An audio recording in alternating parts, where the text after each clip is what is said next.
বদরের ময়দানে এই পাশে কোরাইশ, এই পাশে মুসলমানেরা। বিশ্বনবী জালাময়ী ভাষণ দিলেন, তোমরা দেখতে পাচ্ছ এটা বদরের ময়দান না, এটা আল্লাহর জান্নাত, ওই জান্নাতের দিকে ছোট।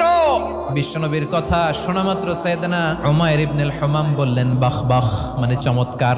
বিশ্বনবী বললেন মা ইয়াহমিলুকা আলা কওলিকা বাখ বাখ ইয়া উমাইর, আমার এই কথা শুনে তুমি কেন বললা বাখ বাখ?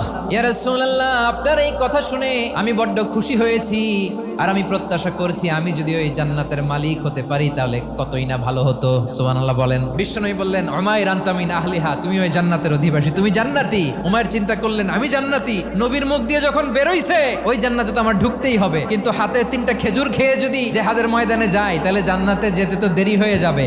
এই চিন্তা আসা মাত্রই খেজুর 3টাকে তিনি ছুঁড়ে মারলেন, তলোয়ার বের করে আল্লাহু আকবার বলে বদরের ময়দানে ঝাঁপিয়ে পড়লেন। আল্লাহর শত্রুদেরকে কচুকাটা করে এক পর্যায়ে শাহাদাতের সুধা পেয়ে নিজেও জান্নাতি হয়ে গেলেন। পড়েন সুবহানাল্লাহ।